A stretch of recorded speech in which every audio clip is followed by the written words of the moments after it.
So the book is basically this whole year that I traveled, and it's start to finish, a little bit of background woven in. It's a memoir, it's a travel book. It's very much like I did it, you can do it too. Here's sort of the background I came from. Here were the parameters, the box people put me in, and here's how I kind of got out of it. And here's the personal growth I had throughout. But it also takes you to 13 countries. You go through some really fun highs like Songkran and shark cage diving, but then you go through the lows, and that's the disasters.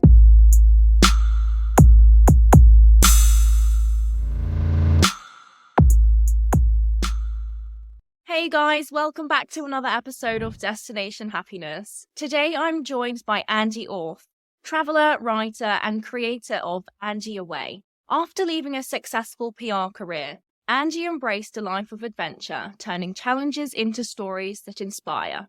We'll talk about her leap into the unknown, her book Flirting with Disaster, and her advice for anyone ready to chase their dreams. Angie, welcome to the show. Oh, thank you so much for having me, Sophie. This is a very exciting treat.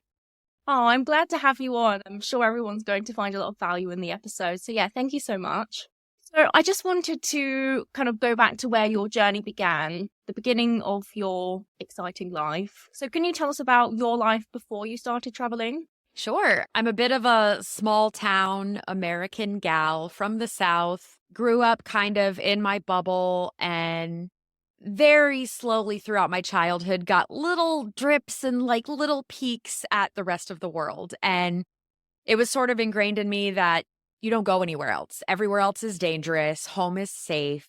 The path you are on is safe and right. And so that's kind of how I went into adulthood, went into college. And I slowly started moving further and further away from home for work. I went to Atlanta for a couple of years. This after I got my PR degree, and went to Atlanta for a couple of years and was like, oh, I'd really love to live in New York City. That's every girl's dream, you know? So eventually moved to New York City. And I had a job at a PR agency, a huge PR agency, and I ended up working on the travel team. So all day, every day, I was promoting destinations, airlines, cruise lines, which made me come alive in such a different way than other clients I had worked on. Previously, I had worked on things like acne medication, eggs, pressure washers, like not super exciting chicken farms, like not super exciting PR content. And, you know, at one point I'm just like, I guess this is all there is. You know, you get your degree and you work for 50 years and you retire, and that's that. Yeah. Sort of the normal thing to do. And once I started working in travel, I was like, oh, work is fun. I like this and I care about this and I love to promote this and I love to tell people to travel. And I really love when I get to travel and somebody else pays for it. Like, this is great. I have figured out the secret of life at this point. So I worked in PR for almost a decade, as great as it was. So at that time, it was about, 2006, 2007, 2008. And we were just starting to hear about bloggers, and particularly travel bloggers in the PR world. And we're like, what do we do with these people? And so I was the blogger of my PR team. I had a blog and I was really into the internet and social media, what we had then, which was Facebook and Twitter. That was it. And so it was kind of put on my plate to figure out, what do we do with these travel bloggers? Should we work with them? Are they garbage? Where is this going? And there were a lot of opinions, a lot of the old guard was like, we are never working with these people. These people are jokes. This is not the New York Times. Why would we spend time on them? So it was a push-pull kind of situation. So ultimately, after doing it for a while, I was like, I have a blog. I know a lot about travel. I like traveling. I have contacts in the whole industry and the whole world. I'm like, why don't I go be a real travel blogger for a little while? So 2006 is when I started my first blog, which was Big Apple Angie. That was just to chronicle my life as a New York City girl, as every girl did, I think, in 2006 who moved to New York City. We all started a blog because, we were all Carrie Bradshaw. And eventually I took that and turned it into Angie Away.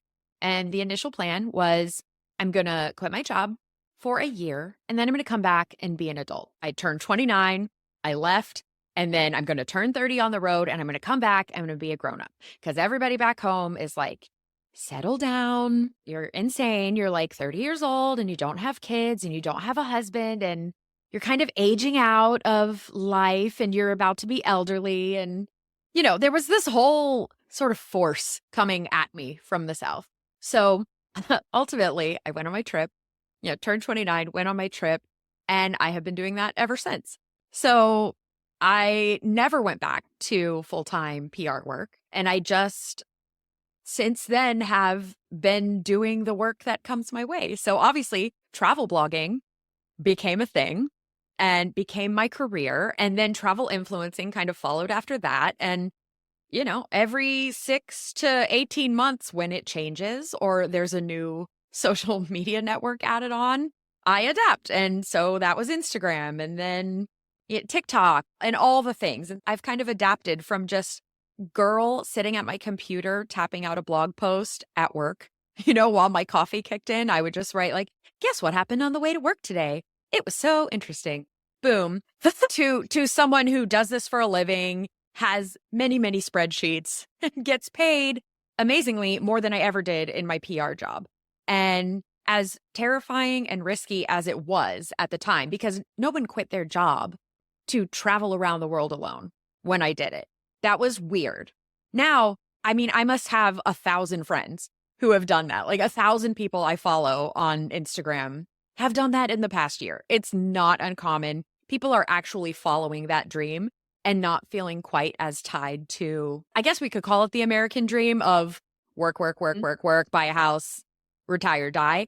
People aren't doing that as much anymore and they're not as tied to it. So it was scary and hard then. I don't know if it's as scary and hard now. So I guess to begin with then, when you first moved to New York, you did have the perfect job on paper, but did it fulfill you at the beginning? Were you happy then? You say your PR job was, you did work on eggs and farms and things like that, which I guess is cool, but were you happy at that point? No, those were the accounts I had in Atlanta. And throughout the 2 years there, I was like, what am I doing? I don't have any passion for this. Have passion for communications and problem solving, finding out ways to share messages with people. But if I didn't care about the message, and I did not care about like chicken disease mitigation, nothing could make me care about that. So it was tough. And then, once I got the travel job, I was like, I do care about this. And I can't wait to tell people about the new passport requirements to visit the Bahamas. I'm like, let's write a press release. And it was so great. And I got to go to these places that were my clients and learn and dive into the culture. Like I learned the Bahamas inside and out. I think I've probably been to more of the Bahamas than most Bahamians, probably most people. And I love that. Like I just loved being able to deep dive and really understand a place and get paid for it. Like that's the dream right there. And so it was very fulfilling for a while. And then, I think as with everything, the new wears off, the shine wears off. You start to see the cracks and the things that are wrong and how maybe it doesn't necessarily tick all the boxes that you thought it would. And I've seen this pattern throughout my life. You reach the pinnacle of success and then what? And then you're like, okay, now what do I do? What is my next dream? And your dream that you thought was the biggest dream of all, and if you could just reach this mountaintop, everything would just be great forever. And then you're like, well, now I need a new mountaintop. Now I need a new dream. True. You've reached the ceiling, then you're like, oh, okay, now I'm here. So no, what other ceiling can I reach? Yes. I was talking about this exact thing with one of my previous guests. And I think when you get to a certain level, it's like, well, now what? What else can I do? But it's kind of fun challenging yourself and seeing what else you can achieve. Mm-hmm. So when you were traveling on this year-long trip that you had planned only for a year for yourself, what point did you think, I'm not stopping here. I'm going to just continue this? Toward the end, maybe like 9 months in, and I'm thinking, I've built kind of an audience for this Angie away thing. And at no point was I like, I'm going to make so much money off of this. Because, everything I did was a trade. I would stay at your hotel and I would write a blog post. Like, that's where we were. No one was paying for anything other than like freelance articles, which that was great. It was nice to make a little money here and there on that. But mostly things were in trade. So I wasn't expecting to have like this huge career. And I definitely wasn't expecting it to last more than a year after, I wasn't ready to go back to an office or a cubicle, having had control over my time and my days and what time I woke up. Things like that. It was such a luxury. Mhm. And also having the ability to promote what I want and say yes to what I want and no. Like I didn't have to argue with management about what accounts I was on or get a promotion only to find out that it's really just about managing people now. And you don't have any ideas. You just manage the timesheet and everyone's hours. Oh no, I didn't want that promotion. Like there were, Yeah. You I, didn't want to go back to that whole like office environment, pretending that it was okay when really deep down you weren't happy. Because I guess you already had been there and you were going to go back to where you were before. And yeah, you well, wanted your own time. You'd had a taste of it by now. Why would you go back willingly when maybe you weren't making a lot of money when you were doing it, but certainly you were able to, I guess, cash flow or some sort of, all these exchanges that you had. So you didn't have to stop. It was just a timeline that you had given yourself. yes, absolutely. Well, and because it seemed weird to not have an end date. Like you kind of had to go into it and say, I'm doing this for a year. And part of that was to tell your family back home, like, I won't be weird forever. I promise I'll come home and be a normal person. And I mean, at that time, there were people that actually were like, wow, could you be more selfish and lazy? Like, even though it was my money, I saved the money for years and years to pay for this trip myself. Nobody paid for it for me. And there was still just this idea of like, wow, you don't even have a job. What a bum. And I'm like, I mean, kind of, but that's what I work for. Like, what am I working for if not to fully experience life? Exactly. Some people save up for a house. Some people save up to be able to support their children. Why is it frowned upon to save up to go and live your dreams traveling? I guess maybe in this time now that doesn't seem so crazy, but you said that you were doing this before Instagram even existed. So you've had a lot of judgment from your friends and family and people around you. So how did those close to you react when you told them, I'm not actually coming home? It had been a year at that point. There wasn't much surprise. And at that point, Instagram came online while I was doing that year abroad. So people started to see more of my day to day, even though the pictures were terrible and I put those god awful filters on them. It was just like my feet and a pool. Like today's office, how we used to do in the early days. But yeah, I think they were less surprised after the year and after they saw, okay, she's not dead. Like it actually was okay for her to visit 13 countries alone. She seems like she had fun. And so I think everybody who was kind of following along was probably pleasantly surprised that it had worked out to that point. I still think nobody saw like full-time career coming, including me. Yeah, I think, they got used to it. My family's gotten used to it so much that I think at this point my mom thinks it was her idea when absolutely it was not. Mom. Yeah, she just like it was always going to be this way. And I was like, no, because I could still be doing a job that I was good at, but, lost its luster after a while. Yeah. Do you ever sometimes think, what would your life look like now if you never took that leap of faith? Does that ever cross your mind? Yeah, sure. It does. Because it crosses mine. I wonder how long I would have made it, in that work situation, in that living situation without dipping out. Because I really was only in New York like 3 or 4 years before I put this deadline on myself and said I'm leaving in a year to go do this trip. So it's not like I was even there that long. It felt like a long time. I felt like a lifetime because I crammed a lot in. Truly, crammed a lot into just a few years in New York and like a whole PR career and just absolutely learning trial by fire. I'm so glad I did it. And I still love New York, but I wouldn't want to live there now. So, just everything I look at, it's just chapters. And I was never presented with the option that life could have chapters. It was just sort of like you pick your career, you pick your employer, and then that's it. You stay loyal. And you be there forever. And that's not quite how we tell the youth to do it anymore because companies aren't loyal to you.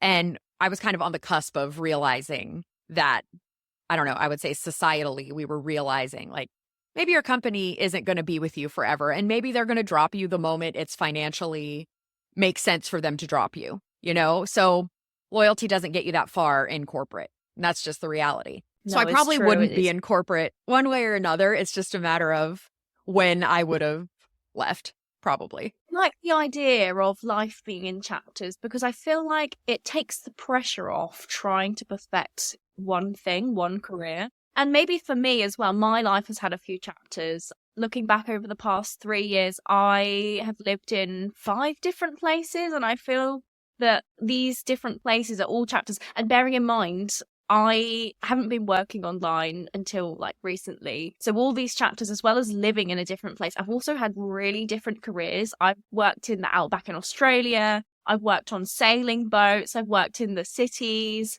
And these are all different chapters. And I think for me, like, I'd rather have lots of different chapters that are completely different from each other than have one long career where I'm trying to get up the ladder, I'm trying to prove myself and exhausting myself in the process. Yeah, there's a lot of games to play. I'm not wired for that. Like, I can't play office games. I don't like politics.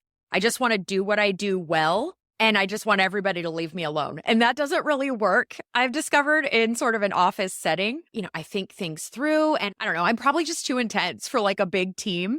And I'm a better autonomous worker, which, you know, this is why I have a business that is my own, where I am my own boss. I think it's just good to know that about yourself. And I'm really glad I took the risks I did in my 20s, because it made the rest of my life so much easier, because I got to know myself pretty early and figure out what does work, what doesn't work.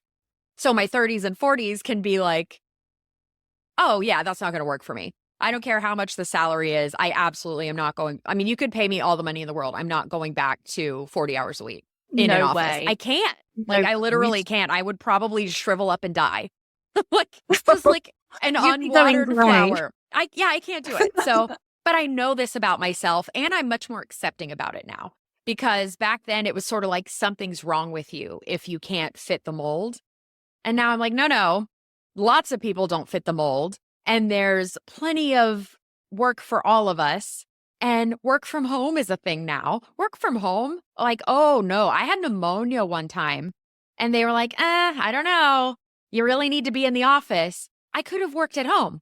I worked 2 miles away. But no, I had to go to the office. So the whole like working culture has changed. So that's really good. I'm so glad people have options now. That's been the one good thing that's happened from COVID, is now everyone has a bit more freedom. Can you imagine in 2018, everyone working from home? That would never have happened. No. No way. No.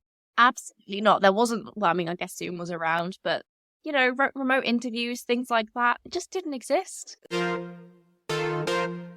When you were on this first year then, can you tell us about some of your favorite travel experiences? I would say, so I did like 13 countries-ish, I think, 5 continents. I ended up going home twice during that time for events. But I would say one of the most memorable things is I did Songkran in Thailand and Laos. And so that's the New Year's festival, their water festival. The water guns. Have you ever done it? I haven't. No, I've been to Thailand, but I wasn't there for the festival. But I have seen videos. Oh my gosh, it looks so much fun, especially because I know how humid Thailand is. It's probably like 100% humidity. It's crazy. So that must have been so nice, and everyone just getting involved, and it's part of their culture. And yeah, I can imagine how that would have been a really interesting event for you. It was really fun. I absolutely did not plan my schedule to be there for that. It was complete luck, and just happened to show up for that. And yeah, you do get used to being like wet all the time. So when it's over and they go back to just being very stoic and just like not throwing water in your face, you're like, oh, it's so hot. Oh, it should be the water festival all the time. Please, someone throw a bucket of water at my face. But yeah, it was a blast. Yes, please. Cool. But that was super fun. Another very memorable moment, I went shark cage diving in South Africa for my birthday, for my 30th birthday, which was like my dream come true. And it was so great. I did it again, like in the same trip. It was just so awesome. So yeah, there's so many things. Yeah, I really tried to tick off a lot of my bucket list in that year, thinking that I was only going to travel and then I was going to come home and like have babies or something. And how things planned out differently. Didn't they? Didn't they ever? the author of the book Flirting with Disaster. At what point did you decide to write this book? What motivated you to write it? And can you also give us a brief overview of it? So the book is basically this whole year that I traveled, and it's start to finish, a little bit of background woven in. It's a memoir. It's a travel book. It's very much like, I did it, you can do it too. Here's sort of the background I came from. Here were the parameters, the box people put me in, and here's how I kind of got out of it. And here's the personal growth I had throughout.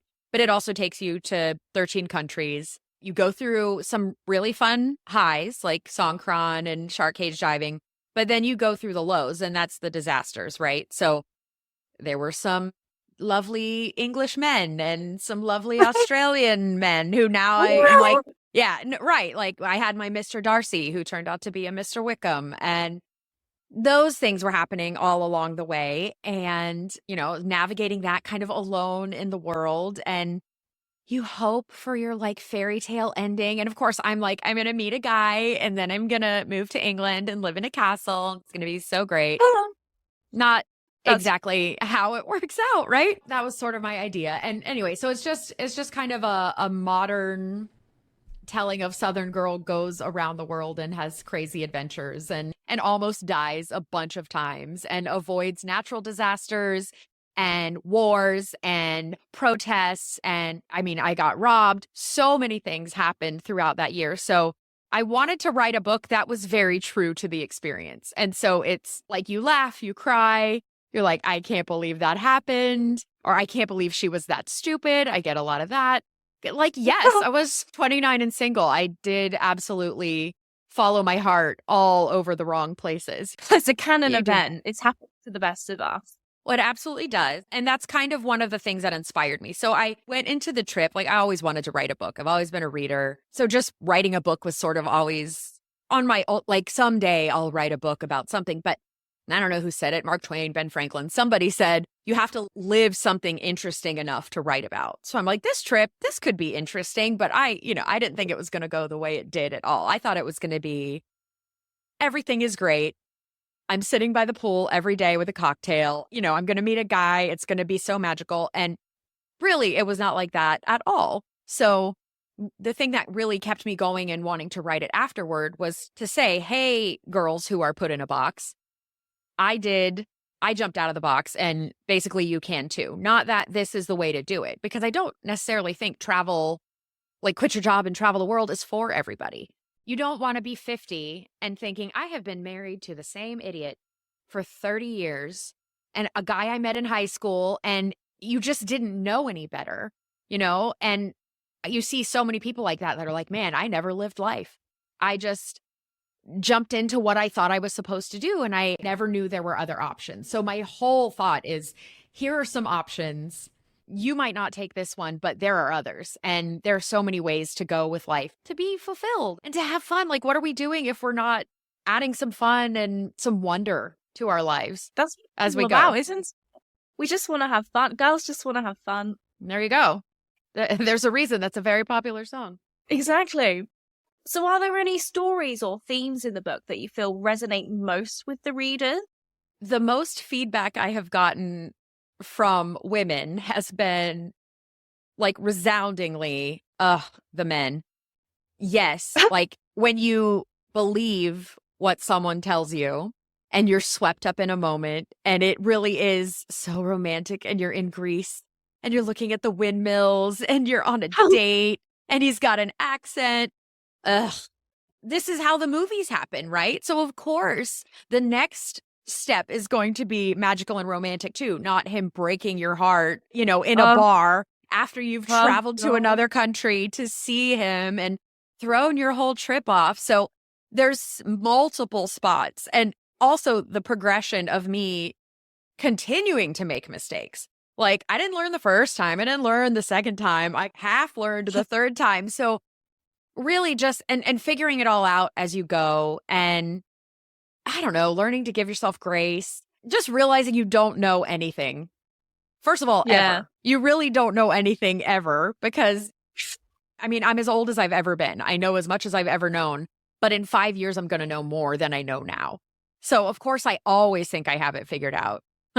But what I always learned is that I didn't have it figured out. And there's always a new lesson. So, yeah, I think the guys and the relationships is absolutely something that resonates with the ladies, the lady travelers, for sure. And then, there's a lot of faith themes because I grew up Christian, but also like learning what that looks like in the context of the rest of the world and understanding other people's beliefs and seeing how that fits with mine. It was a lot to fit into a debut memoir, that's for sure. But I'm like, what if I never get to write another one? I have to fit it all in to 80,000 words. I have to.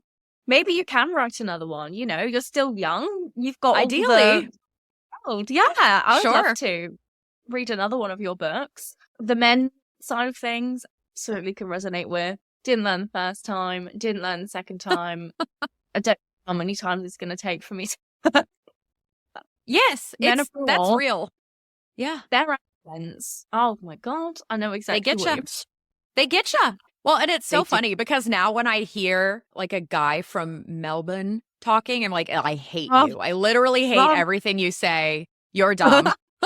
And It's all just lies. you do. And it's so funny because I can look at younger gals and I just instantly am like, no, red flag. No, I can see them walking a mile away now. And I'll tell you, the only thing that stopped this trajectory of me believing stupid guys is meeting the right one. So it really wasn't me being like, and now I'm going to stop with the red flags. It was, I found a good guy and, things worked out. But holy moly, it took a while.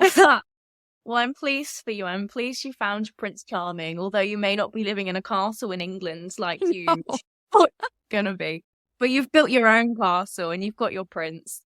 Yes. Even though it's not kind of how I thought it was going to turn out, it's still our story and it's a good story. And maybe in the next book I'll tell it. I don't even mention him in the first book. Everybody's like, what happened? Like they wanted a wedding at the end. Everybody wanted it to end in a wedding. And I was like, that's not what the book's about. Life. Yeah. It's yeah. not I was fairy tale. no. It sounds like a fairy tale because you're living life so abundantly, but this is still real life. Yeah. And so many stories, particularly for women, end in the happy ending of a perfect relationship. And so it was very important to me because my year did not end like that. I was not going to end it on like everything was this way, blah, blah, blah. And then I got married, the end, because that is not how life really works. And so I wanted realistic story for women. Yeah. Good. I'm glad that you did that. I'm glad you didn't twist the ending for cinematic purposes because I think it's really important to keep things real. And also the reason why you wrote this book was to inspire other people to go off and do the same thing. So I feel like it would have been unfair to give them that perfect fairy tale ending if that's not actually how it went. But I think the true fairy tale ending is you are here, you're happy, you've got your business. Yes, you do have your man, but that's not the end goal. Your end goal was to find your purpose, to find your happiness, and that's where you are. So that's great, and I'm really pleased. Yeah, that's a really good way to sum it up. Life did not go how I thought it was going to. And I literally live on the street I grew up on now. I live 6 houses down from the house that my parents brought me home from the hospital to. 6 houses down. So I literally did the full circle. And even to this day, I'm like, that is so poetic. And I could not have planned it like that. And I also wouldn't be happy here had I not done everything else. If I never left, if I just lived the life plotted out for me, I might still be in the same spot, but I wouldn't be the same person. Exactly. And that's what it's all about. It's all about that learning journey and discovering. So when you have been on the road for the past, how many years? I left for my trip in 2011. I mean, I haven't been perpetually nomadic that whole time, but this has been my career since 2011. So for the past 13 years then, or thereabouts, you mentioned that you faced some challenges. You faced, I think I read tsunamis, earthquakes. What is going on there? Can you tell us about some of those challenges? I don't know if it's me or if I just happen to recognize, or maybe I just travel so much and, the more you travel, the more likelihood that a place you went to is going to experience a natural disaster. But I happened to just kind of combine those all into the book because in that year abroad, there was the Arab Spring, which reverberated throughout the Middle East and other places. So that affected my travels. It was the Japan tsunami, and I was in Indonesia when that happened. We had an earthquake there. There were huge cyclones in Australia. There was a biblical flood in Brisbane that had crocodiles in people's neighborhoods. Like, it was really Oh my gnarly. God. Yes, and even London. This was the year that there were riots in London and people were setting double-decker buses on fire. I'm in London and I'm like, I thought this was going to be chill. I thought this was the part of my trip. You know, I thought I could count on England to be like tea and friendliness and pubs. And no, it was on fire. So it had been kind of quiet with the Arab Spring stuff. And I went to Egypt and I missed a massacre in the square by moments, by minutes. Lots of people died. And then I flew to Kenya right as al-Shabaab was threatening to bomb tourist locations. And there were like car bombs and club bombs. I don't know if I was more aware of it because I was traveling, but it seemed like there was a lot going on in that year. Seemed like the world was against you. It seemed like it was kind of following me around. And I talk about in the book how my family was like, you cannot do this trip. It is not safe. The world is not a safe place. And I'm like, grow up. The world is safe. No matter where I am, it's not safe anywhere. I may as well have fun. It's truly not safe anywhere. But, you know, my mom made the connection. She's like, how come every time you leave a place, it gets destroyed? I'm like, listen, don't put that evil on me. That is not, I didn't do it. It's coincidence. But, you know, truly, there are always natural disasters. That happened to be a very insane year to be traveling the world alone as a woman. Yeah. But it hasn't stopped. Like, I continue to travel and there continue to be volcanoes and earthquakes. I mean, I live in Florida.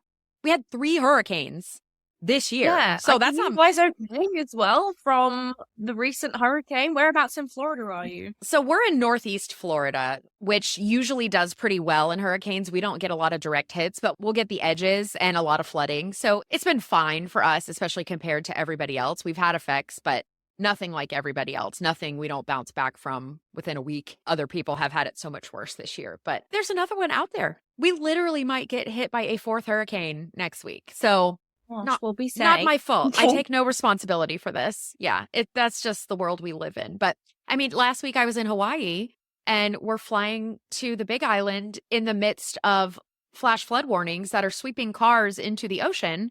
And there was the largest earthquake there's been all year in the town we were about to drive through the flash flood to go to.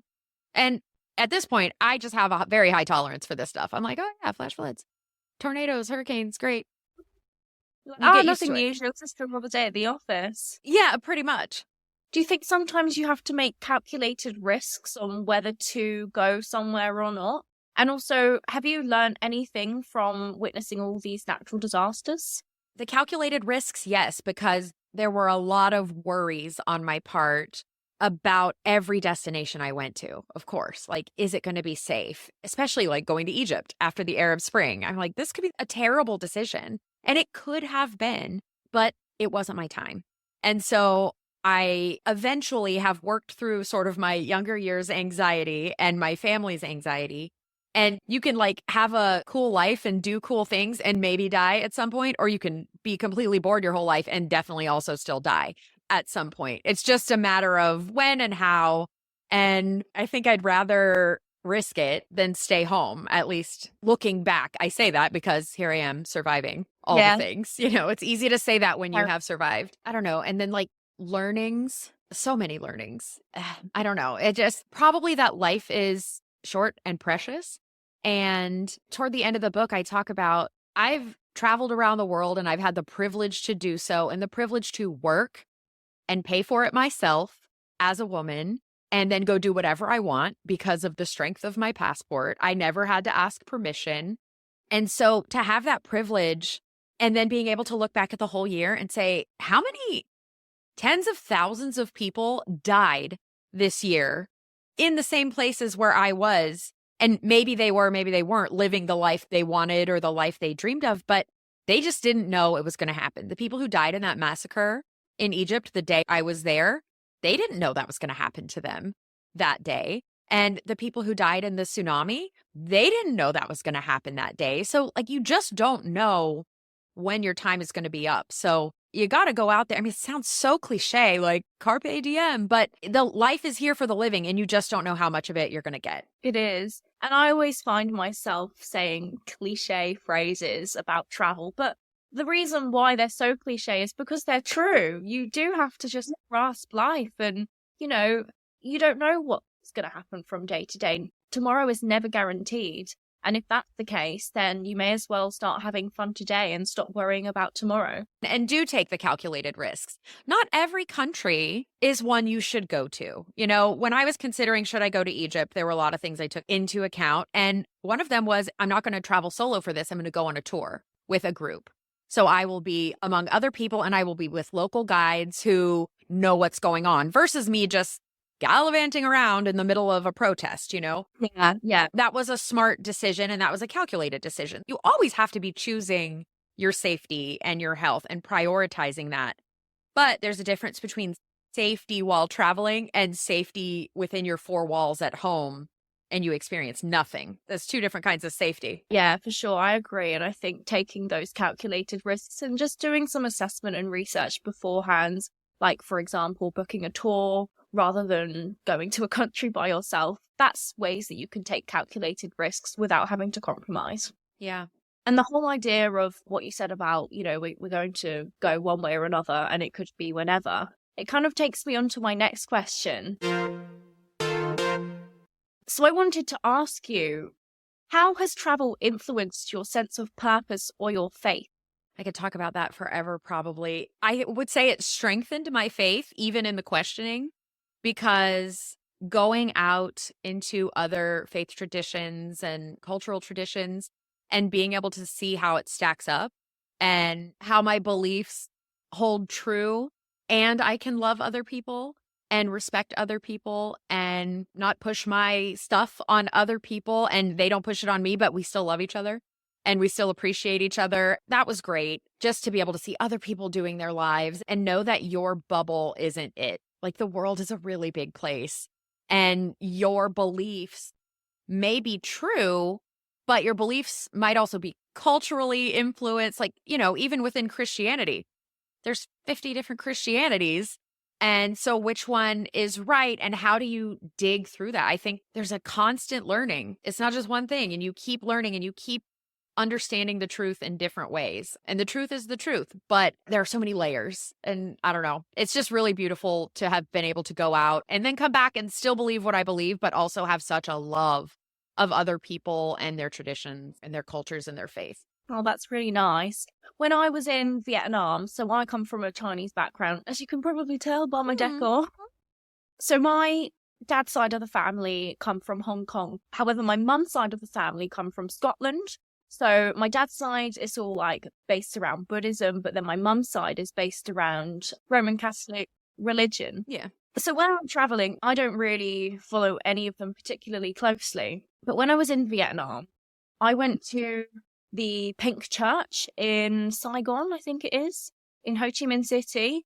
And while I was there, I thought it was really interesting how I saw the hybrid Christian religion, but within an Asian culture. And I found it really fascinating.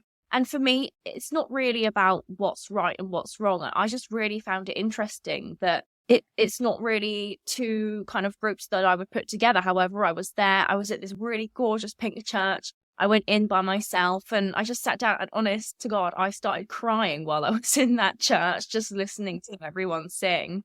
And I had been traveling for myself. I can't remember for how long. I think it was only a few months, but I didn't have any plans to come home. So I didn't know when I was next going to see my mum or my dad.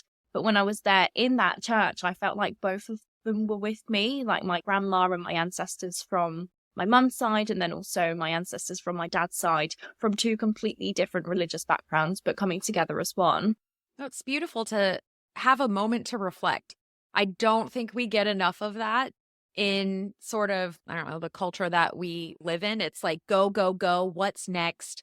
What's my next step on the ladder? And how can I further my career? And what am I going to buy? And how am I going to buy it? And how can I finance this thing? And how can I just do all the things that everybody tells me I need to do? And so when you do get out of that, and I think that it's small steps for most people. You start out and you go on a high school trip for a week, or you study abroad for the summer, and your mind suddenly is just more open. It doesn't mean you have to change your core beliefs. It does open you to, I think, a lot more empathy for other people and what other people go through. And it's so funny because I just came from my weekly Bible study, and it is led by a woman from Hong Kong. Oh, She's so fun. She speaks amazing English, but she still has an accent.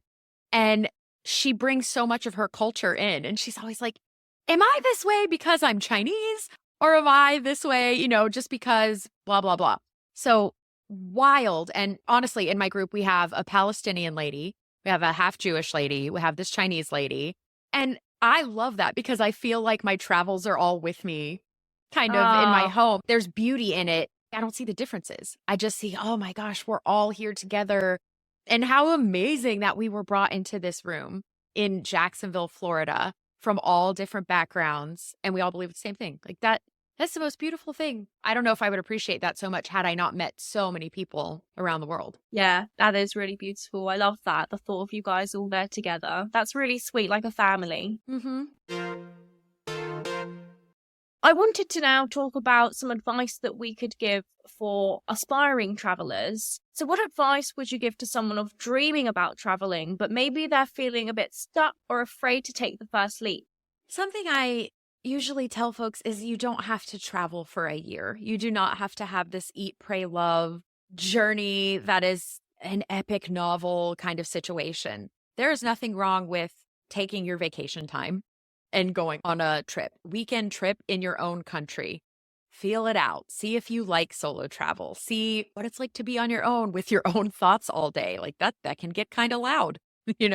My brain never shuts up. So sometimes it's nice to travel with somebody else because you've got a bit of a distraction from your own ruminations. So yeah, I would say start small. It does not have to be an epic journey. You are not a hobbit going to destroy the ring. It does not have to be like that. Now, it can turn into that eventually, and you never know. I think probably because there's so many travel bloggers, influencers, writers now who are like, went on an epic trip and you can too. But that's not the norm. Most people go on normal sized trips during their vacation time, and that is great. There is nothing wrong with that.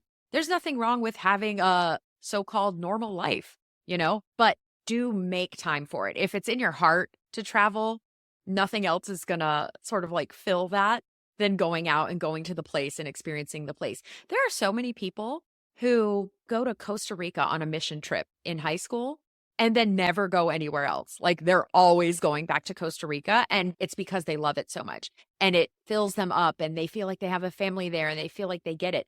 That's okay. You do not have to go to every country in the world. I had a lot of sort of expectations, a lot of them put on myself about what it meant to be a woman quitting her job and traveling.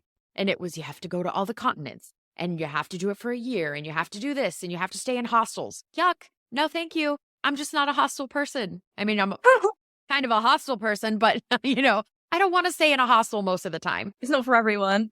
No, it's a great way to save money. But by that point, I was like, I need some peace. I need more peace and quiet than this is affording me. So at any rate, it just doesn't have to be the way somebody else's journey was. And it's great to get ideas and tips from other people, but there is no shame in starting small. That is what I did for years leading up to the big trip. I did small, spontaneous trips whenever I could. I played the points and miles game.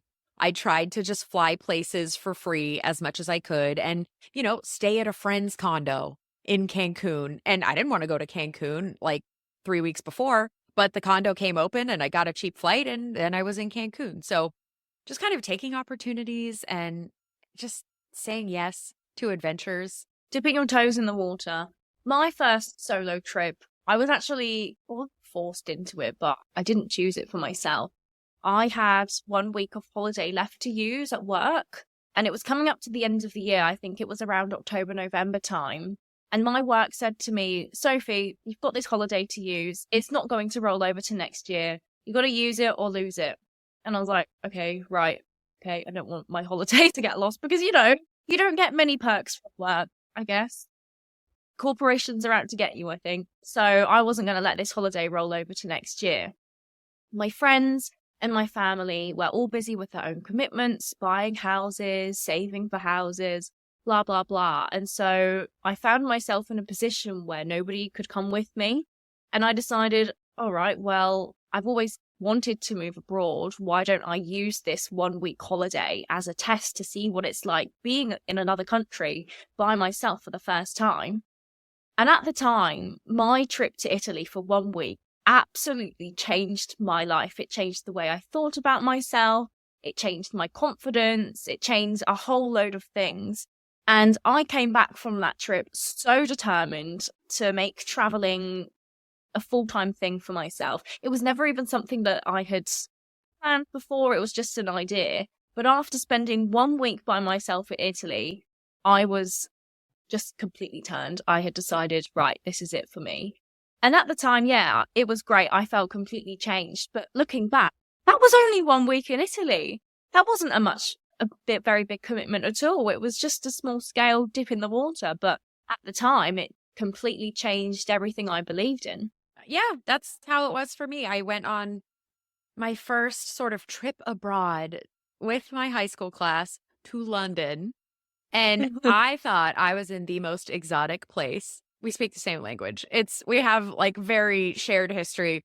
This is not an exotic place. But to me, I was like, everyone is a genius. Everyone is a part of the royal family. Because everyone to me sounds like they are narrating documentaries. And so everybody sounds very, very, yeah, no, your voice, it's amazing. It's stunning. Like, read my audiobook. It would make no sense coming from you, but like, you should read it out loud and it would sound better than me reading it. Oh, that's funny. It blew my whole world open just going to London for a week. You know, we did the most touristy things. Like, I didn't do anything groundbreaking. We went to Madame Tussauds, for crying out loud. Like, it did not change my life, but it did because I was out of my bubble. And I thought, I want to do more of this. I want to feel this way again. It's the new, it's the shiny, it's the dopamine. And it's not the things that you see. You don't go to India, see the Taj Mahal, and your whole life has changed. It's the resilience that you build along the way. It's the navigating a new country in another language that you don't understand. It's trying to communicate with people. You don't have a SIM card when you land in a new country. It's all these small things that is what changes you, like getting a 23-hour bus in Chile, which is what I had to do this year. You would hate that. Yes, I would. What I'm saying, it's not the fact that you went to Madame Tussauds. It's not the fact that I went to Rome and I saw the Colosseum. It's not the fact that Tom, Dick or Harry went to, I don't know, India and saw the Taj Mahal. It's the small things. And that's, I think, what people don't really talk about. For me, with my Instagram, I'm trying to maybe touch more on those challenges and the things that people don't talk about, like the struggles of traveling, because I think it needs to be de-influenced in a way so that people can resonate with it more. I can't agree more with that. I think just in the years that I've been doing this, it has changed so much. Like I said, it used to be feet pictures by the pool and like, yay, I'm having a fun time. And now it's stylized and idealized and it has to be a certain way. Like, and I hate that for us because we shouldn't all have the same experience. And because we have an idea of what our trip should be now before we do it, because we've researched it on Instagram. So we've very visually researched what our trip should look like. Then, you know, we spend a lot of time making our trip fit that. And as a content creator, you want to get the shot, you want to get something compelling. And there's nothing interesting about like, I'm sitting in a bus stop. I haven't taken a shower in 3 days.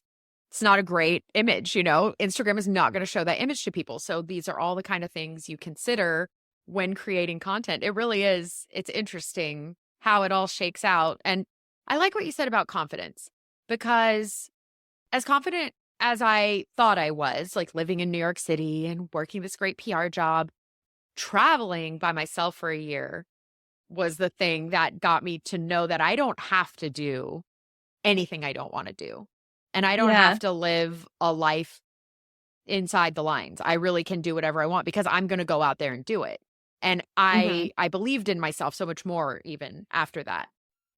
Yeah. And it's a different type of confidence, you know, working in a PR job, doing all these meetings, presenting and having all these clients, etc., etc. It's a different type of confidence to going to a new place and being like, oh, I'm just plugged in the middle. Let's see how long I can survive here for. Let's see what happens to me next. Yeah, truly. And being okay with that, being okay with uncertainty. There's something about having a full-time job that gives you this sense of security and certainty about, you're going to get your paycheck every 2 weeks and you're going to get your benefits. And I haven't had that in over 13 years. And is it scary? Yeah, kind of. I usually never know if I'm going to make any money at all next year about this time. I have no idea. I hope, because I previously have. So I am very hopeful that it will continue being great, but you don't know. But the traveling gave me the confidence to be like, it'll work out. I'll find a ride. I'll catch the flight. And if I don't catch this one, I'll catch the next one. Like, it'll happen. Having a bit more faith and being a bit more laid back and thinking, well, it's not the end of the world if it doesn't work out, because there's always the next chance. Yeah. I was going to say, what is for you cannot miss you.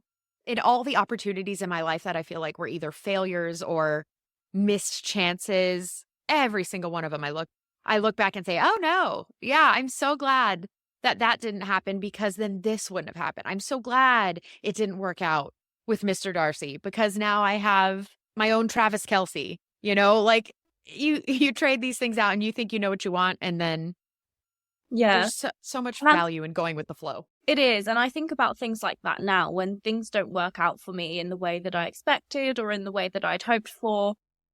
Do take a step back and think about all the previous times when things haven't quite worked out exactly how I wanted them, but actually it turned out better in a way that I could have never imagined before. And so when things arise that do make me upset or do make me feel anxious, I just have to trust that things are going to be okay, even if I don't know the ins and outs of how. Yeah, we don't know what's going to happen. And if I learned anything, it's that my plan is not that good. And my thought of how my life should turn out was really kind of boring. And it's so much better now because I took a couple of risks. And, it's just so much more fun than I ever could have imagined. I always thought adult life was going to be boring. I was so sad to graduate high school because I was like, ugh, now I just have to be an adult. Now I just have to have a job I hate. It's going to be so boring. No. And I have yet to be bored. Because I just keep doing cool stuff. And why not? Who's telling me I'm not going to be able to do that? Nobody. I'm really pleased for you. Do you still sometimes crave a bit of stability that perhaps a traditional lifestyle would provide? Because I know I certainly do, but then I'm always fighting with myself like, no, you don't really want that. The grass is not greener. Do you feel the same? I would say yes, but I do have both now. Because I'm married, I have a house, we adopted a kid, we have dogs. So I have a whole sort of like home base, stable life set up. But anytime I want to go somewhere, like if I just want to go to Australia for a month, I'll just go. And it's fine. My husband can come with me or not. He has a real job. So, he's kind of tied to real vacation time and stuff. But I have it both ways. And that is ultimately like the balance that works for me. I don't think I would be happy just settled down and traveling 2 weeks a year on the limited vacation time. And I don't think that would ever work for me. And, like I said, I'm glad I figured it out in my 20s because now I really appreciate home. And I really appreciate having my 4 walls and my own bed and my own shower. And I appreciate that so much more. Then when I go abroad, I'm like, oh my gosh, hotels. I love hotels. Hotels are so fun. I love the view and I love learning a new subway system, but I always know I get to go home. And so it's nice. I think when I was nomadic, there was a desire for home and just a not knowing, like, what is that going to look like ultimately in my life? So nomadic, I did it probably 2-3 years where I was just on the go all the time and didn't really have a home of my own. And it was great, but not sustainable in the long run. So I think I found a good balance. How did that transition from living a nomadic lifestyle and not having a settled base? How did you go from that to where you are now, where you do have the stability of home, but you're still able to travel? What did that look like? I don't know. Just kind of a Do you lot think of it was fits and Yeah, I think so because he's kind of my home base. Even if we Uh, didn't have a house, he's my like stable guy and I'm the one sort of flying around doing whatever and he's the home base. So, yeah, definitely getting married to the right person was very helpful and not forcing it and not, trying to have some kind of fairy tale that was never going to work. I married like a very salt of the earth, down home, chill guy who is like, yeah, girl, do whatever you want. You're free. oh, Like, that's do whatever you want. I have so much freedom to live my life. He's very supportive of what I do. He also is unconcerned with like where I go. And, he's just chill. And that is what I needed because I'm not that chill, obviously. Do you think he would ever want to quit his job and live a lifestyle like you, where it's a bit more free and he's not restricted to holiday time?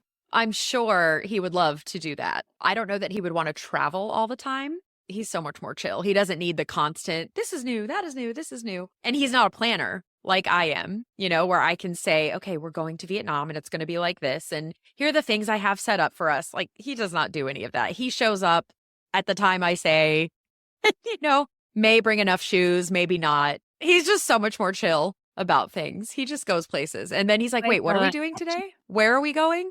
Well, where are we? So yeah, I have to like show him on a map. I'm like, we're on this island, honey.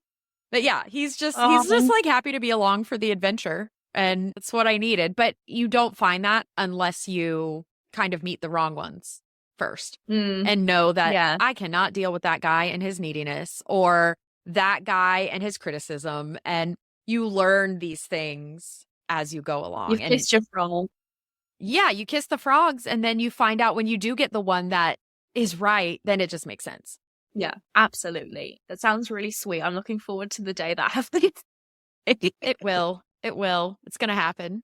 Oh, okay. Well, we've touched on all of your points here. I think your journey is really inspiring, and I'm sure it will inspire many other people. Before we close, then, I'm doing this moment of magic now in my season 2 episodes.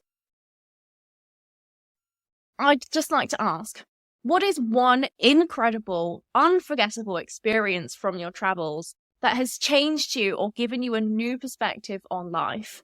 There are probably so many. That's what the last guest Yeah, said. But there's this one, so you can many. tell me When I learned to scuba dive, because that opens up a whole other part of the earth to you, like being able to go see stuff underwater that you couldn't see before, that was kind of life-changing. But maybe not in the, I don't know, not in like the emotional sense. It's just like, wow, there's so much more earth to explore. Yeah. Floating around underwater, being buoyant. When you traditionally swim, you swim left, right, forwards, backwards. But when you're scuba diving, oh my gosh, you can swim up, you can swim down. It's like 3D. You could just float. It's like that, but underwater. It's a completely different world. Yes, and you're not talking, so you're not like translating the experience into words as you're seeing it. You're just deep breathing, which is so meditative. Not something I do probably on the surface. I'm basically like always half hyperventilating. So being underwater, you're just doing these deep breaths and you're just observing things for your own enjoyment and you don't know what you're going to see on any given day. But then a shark swims by and you're like, yes, thank you, God, for this moment of shark. Or, it could be dolphins. It could be my husband and I just went snorkeling at night in Hawaii with manta rays last week. Oh, gosh. And the whole time I'm just in my snorkel. I'm like, oh, because it was such a wow moment. They're just so big and they come right up to you and they're just swimming and they're graceful and it's like this underwater ballet. And you're in the ocean in the dark, which that's got its own whole thing. But again, I'm doing that. Yeah, that's kind of scary, but I'm doing it. And just constantly taking a step. And yeah, I'm going to do the scary thing. Or like we did this crazy rappel down waterfalls in Costa Rica. I do not like heights. I do not want to jump off a waterfall backwards. That's scary. My husband kind of does that for a living with trees.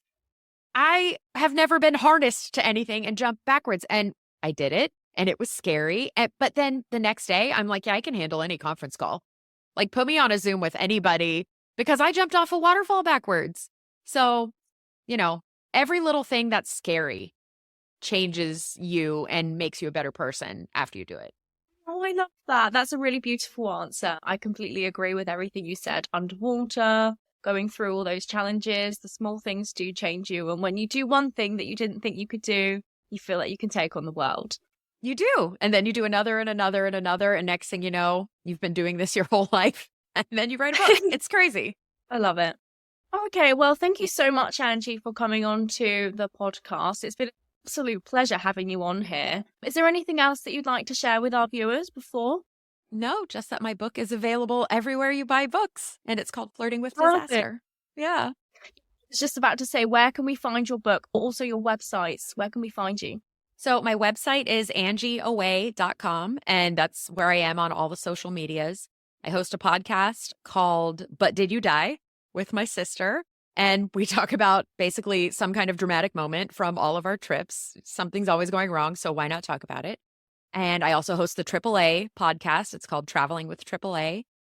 And yeah, my book is available everywhere you buy books. So Amazon or Target or Barnes & Noble, all the places.